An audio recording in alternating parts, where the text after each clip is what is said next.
కృపగల దేవుడు మన ప్రభు అయిన యేసయ్య పరిశుద్ధ నామములో కూడి వచ్చిన మీ అందరికీ నా హృదయపూర్వకమైన వందనాలు తెలియజేస్తున్నాను.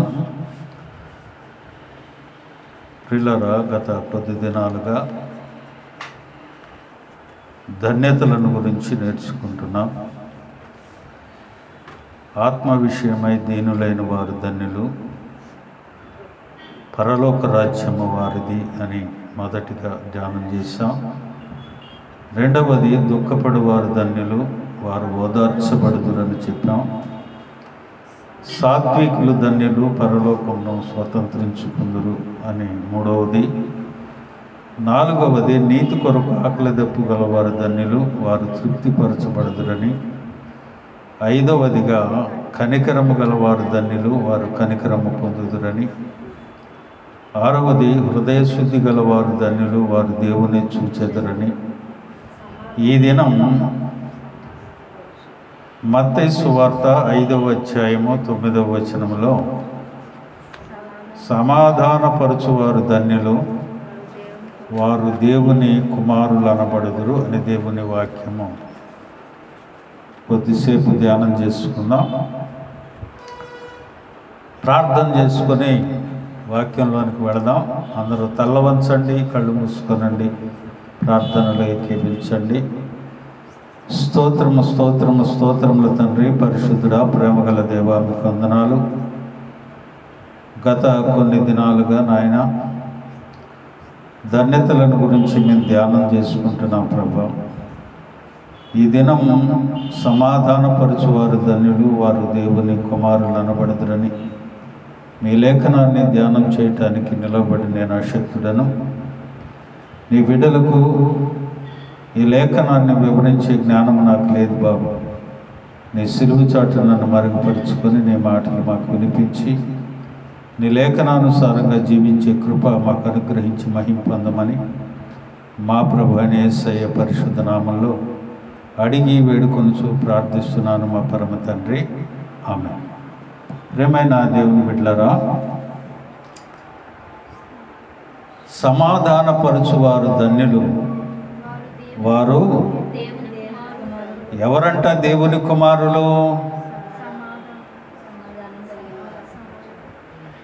దేవుణ్ణి ఎరిగిన వారు, రక్షణానుభవంలో కొనసాగేవారు, బాప్తిసం తీసుకొని ఆయన శరీరములో రక్తములో పాలు పొందేవారు.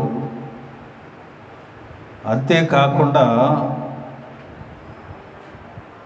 సమాధానపరచువారు ధన్యులు, వారు దేవుని కుమారులు అనబడుదురు. సమాధానపరచువారు వారే దేవుని కుమారులు కుమార్తెలుగా పిలువబడతారని దేవుని వాక్యం అంటూ ఉంది. అంతేకాదు, రోమాపత్రికలో అపోస్తలుడైన పౌలు గారు అంటాడు, దేవుని రాజ్యము భోజనము పానము కాదు కానీ నీతియు సమాధానం పరిశుద్ధాత్మందలి ఆనందమై ఉన్నది. 14వ అధ్యాయం 17వ వచనంలో ఏమయ్యిందంట? దేవుని రాజ్యము భోజనము పానము కాదు, నీతి సమాధానము పరిశుద్ధాత్మయందలి ఆనందమునై ఉన్నది. హల్లెలూయా. ప్రియమైన దేవుని బిడ్డలారా, రక్షణ అనుభవంలో కొనసాగేవాడు దేన్ని చూడాలట? పరలోక రాజ్యాన్ని చూడాలి. పరలోక రాజ్యాన్ని చూసేవాడు ఎలా ఉండాలి? మొదటిగా దేవుని రాజ్యం భోజనము పానము కాదు కానీ నీతియు సమాధానము పరిశుద్ధాత్మయందలి ఆనందము. హల్లెలూయా. యెషయా అంటాడు, ఏలయనగా మనకు శిశువు పుట్టెను, మనకు కుమారుడు అనుగ్రహించబడెను, ఆయన భుజముల మీద రాజ్యభారం ఉండును, ఆయన ఆశ్చర్యకరుడు, ఆలోచనకర్త, బలవంతుడైన దేవుడు, నిత్యుడగు తండ్రి, సమాధానకర్తయగు అధిపతి. హల్లెలూయా. సమాధానకర్తయగు అధిపతి, సమాధానానికి కర్త ఆయనే. ఆ కర్తను నువ్వు కలిగి ఉండాలి అని అంటే, ఆ కర్తకి నువ్వు వారసుడిగా ఉండాలి అని అంటే, ఆ కర్తకి నువ్వు పిల్లలుగా ఉండాలి అని అంటే నీవు కూడా సమాధానానికి కారకుడివై ఉండాలి. హల్లెలూయా. సమాధాన పరిచేవారిగా ఉండాలి. ఈ దినము మనం చూసినట్లయితే కుటుంబాలలో సమాధానం లేదు, భార్యాభర్తల మధ్య సమాధానం లేదు, తల్లిదండ్రుల పిల్లల పట్ల సమాధానం లేదు, అత్త కోడల్లో సమాధానం లేదు, తోటి కోడల్లో సమాధానం లేదు. సంఘములోనే సమాధానము లేని వారుగా సంఘానికి వస్తానే ఉన్నాం. దేవుని పిల్లలుగా అందరం సంఘంలోనే కూడుకుంటున్నాం, కానీ ఒకరి పట్ల ఒకరు సమాధానం కలిగి ఉండట్లేదు. గల కారణం అపోస్తలుడైన పౌలు అంటాడు కదా, ఎఫెసీకి రాస్తూ 1-2 వచనాలలో ఎంతో ఇష్టమైన వాక్యం అది నాకు. కాబట్టి మీరు సమాధానమును బంధము చేత అంటాడు. హల్లెలూయా. ఈ సమాధానము బంధాన్ని కలుగు చేస్తూ ఉంది. తండ్రికి కుమారుని పట్ల, భర్తకు భార్య పట్ల, తల్లిదండ్రులకు కుమారుల పట్ల ఐక్యతను, సమాధానాన్ని కలుగు చేస్తూ ఉంది. ఆ సమాధానానికి కర్త దేవుడే. చూడండి, కాబట్టి అపోస్తలుడైన పౌలు ఎఫెసీలకు రాస్తూ 4వ అధ్యాయం 1-2 వచనాలు, కాబట్టి మీరు సమాధానమును బంధము చేత ఆత్మ కలిగించు ఐక్యతను, ఏమంటుంది వాక్యం? సమాధానము బంధాన్ని కలుగు చేసి ఐక్యతను కలుగు చేస్తుందంట.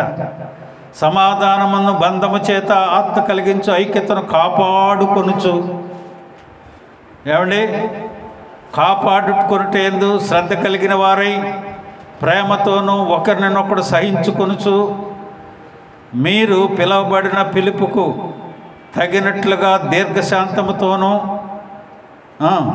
సంపూర్ణ వినయముతోనూ సాత్వికతను నడుచుకొనవలనని మిమ్మను వేడుకుంటున్నానంటాడు. ప్రియమైన దేవుని బిడ్డలారా, ఒక్కొక్క వాక్యం మనం చదువుకుంటూ ఉంటే మనం నిజంగా విశ్వాస జీవితంలోనే కొనసాగుతున్నామా, దేవుని వాక్యానుసారంగానే మనం ఉంటా ఉన్నామా లేదా అనే డౌట్ కలుగుద్ది మనకి. మన విశ్వాసము వాక్యంతో పోల్చి చూసుకుంటే ఏ సమెత్తు కూడా కనిపించదు. పైకి భక్తి గలవారిలాగా ఉంటాం, ఎంతో ప్రేమ కలిగిన వారిలాగా ఉంటాం, సమాధానాన్ని మనం కలిగిన వారిలాగా ఉంటాం. మనదంతా దేవుని రాజ్య వారసత్వ హక్కు కలిగిన వారంగా మనం ఉండం. దేవుని వాక్యం అంటా ఉంది కదా, సమాధాన పరుచువారు ధన్యులు, వారు దేవుని కుమారులు అనబడుదురని దేవుని వాక్యం అంటూ ఉంటే, ఏది నీ వారసత్వం? ఆయన సమాధానానికి కర్త కదా, సమాధాన కర్త కదా. ఆయన నిన్ను సమాధాన పరిచేది ఆయనే కదా. ఆయనకి వారసులుగా నువ్వు ఏం వెతుకుతా ఉన్నావు? దేవుని రాజ్యము భోజనము పానము కాదు, కానీ నీతియు సమాధానము పరిశుద్ధాత్మ యందలి ఆనందమై ఉందంటే నువ్వు భోజనం పానం కోసమే చూస్తూ ఉన్నావు, ఇహలోకపరమైన విషయాలనే వెతుకుతూ ఉన్నావు, పర సంబంధమైన వాటిని వెతకట్లేదు, ఆత్మలో ఆనందము లేదు. ఇంకెక్కడ నీవు దేవుని వారసులుగా ఉంటావు? నీవు ఎలాగో దేవుని వారసత్వాన్ని కలిగి పరలోక రాజ్యంలో దేవుని పిల్లలుగానే ఉంటావు?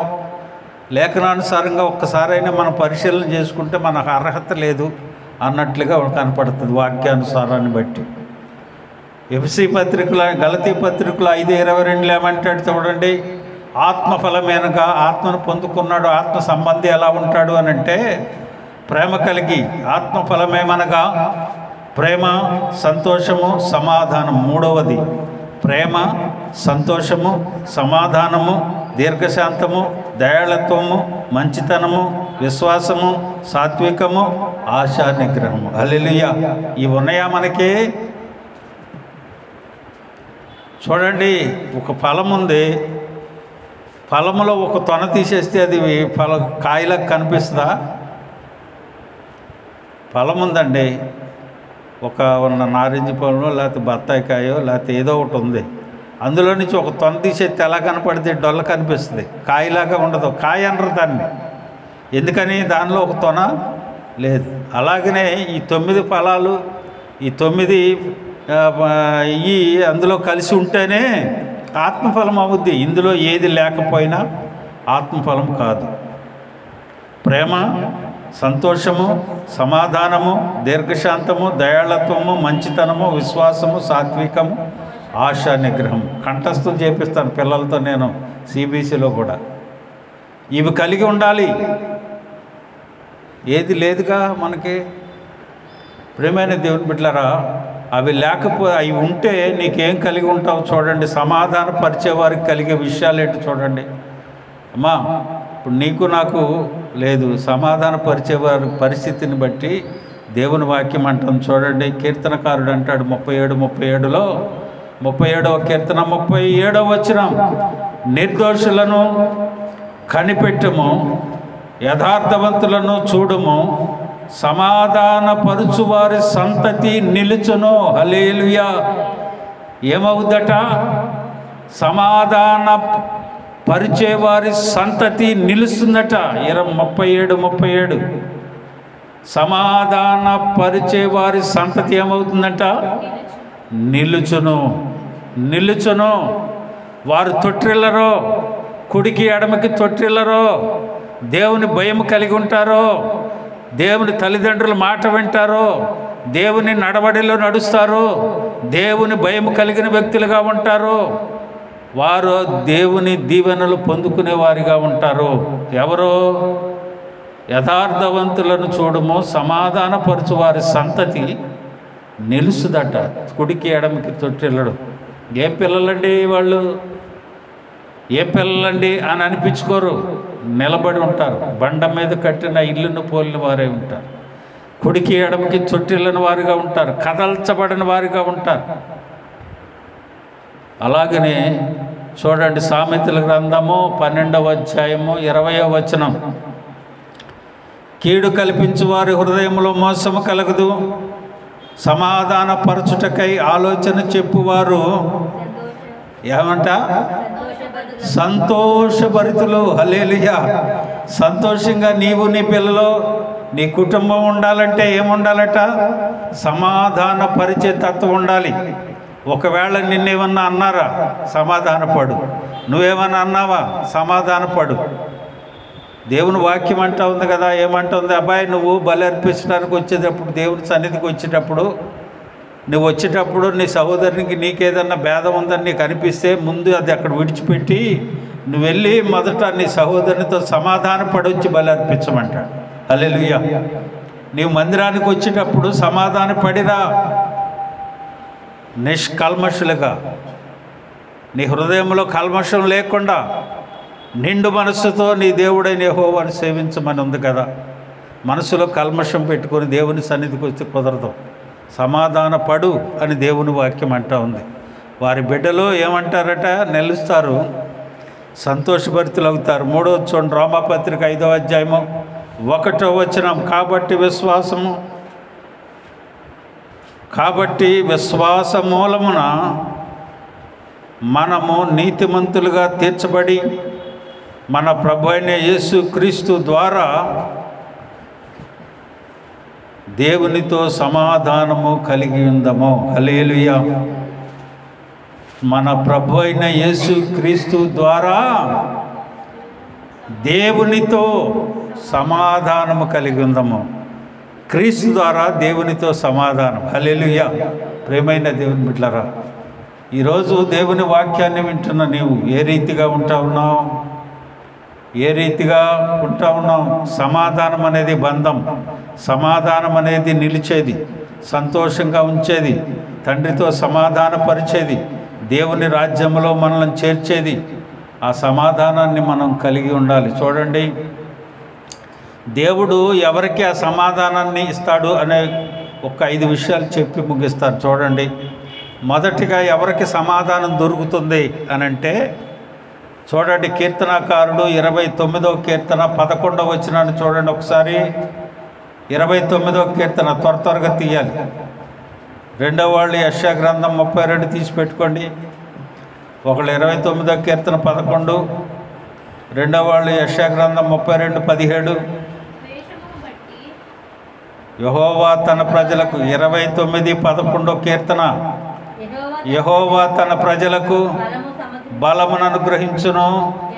యెహోవా తన ప్రజలకు ఏం చేస్తాడట? ఎవరికి?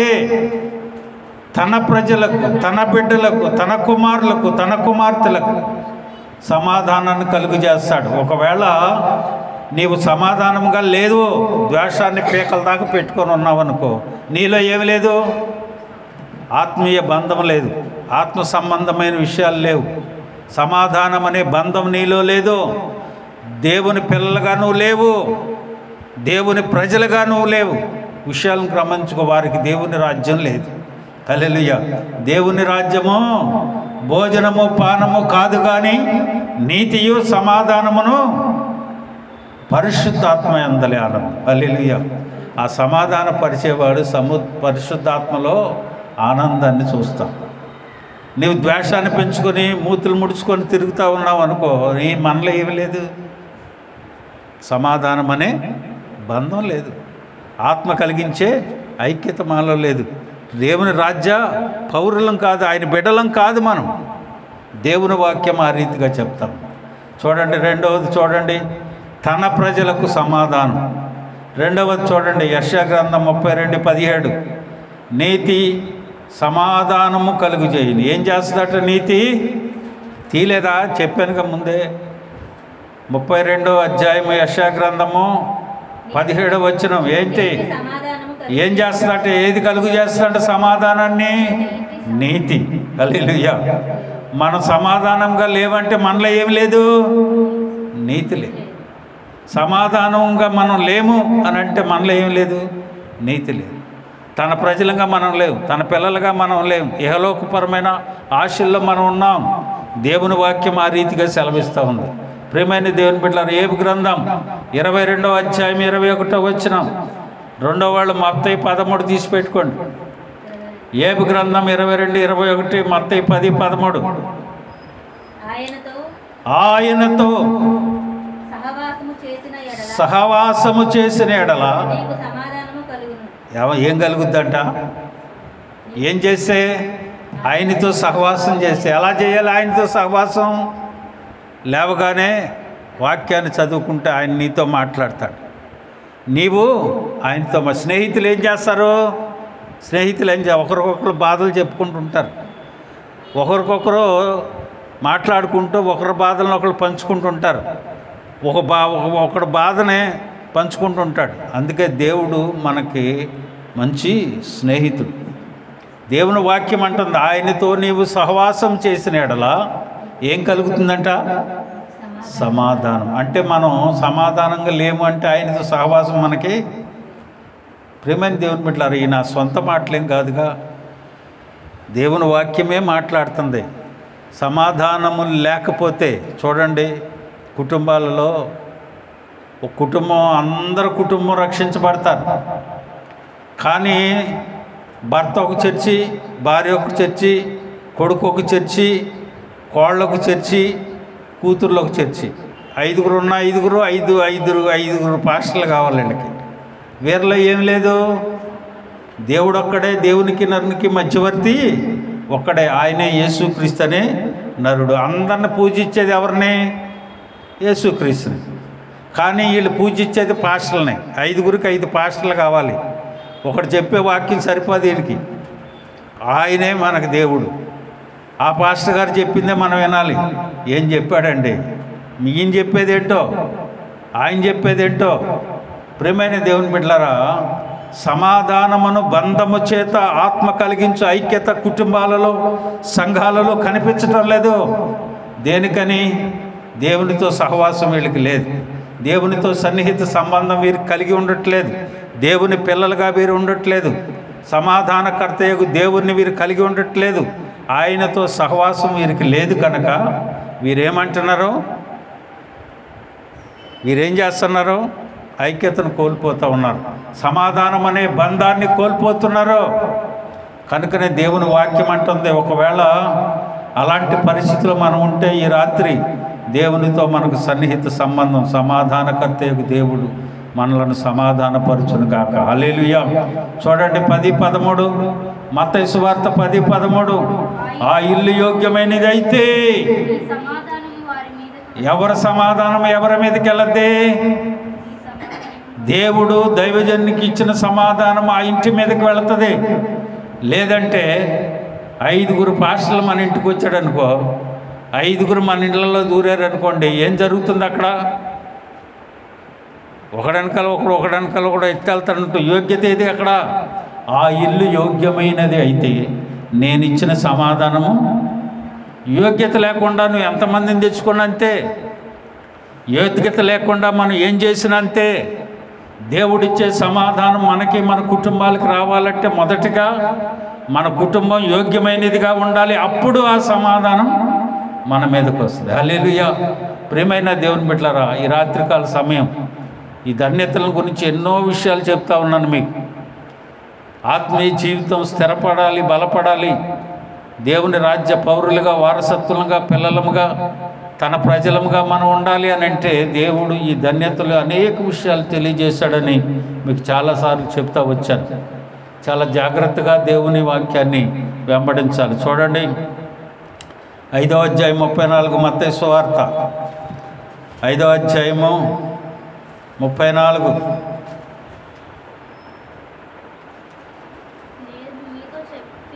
విశ్వాసము నిన్ను స్వచ్ఛపరచను, నీవు సమాధానము గలదానివై వెళ్ళు అన్నాడు.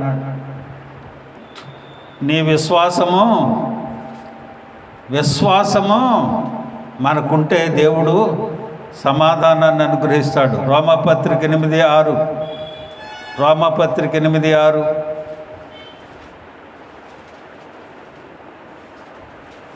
ఎఫ్ఎస్సి 1:5 తీసి పెట్టుకొని ముగించేస్తాను.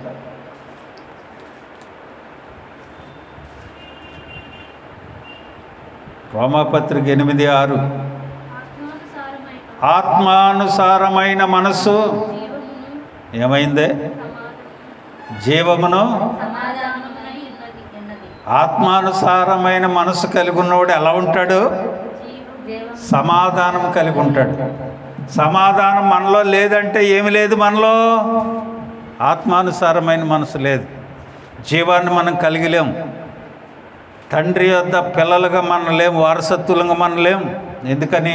ఆత్మానుసారమైన మనసు మనకు లేదు. మన శరీరానుసారమైన మనసు కలిగి ఉంటే, ఆత్మానుసారమైన మనసు జీవమును ఏమై ఉన్నది?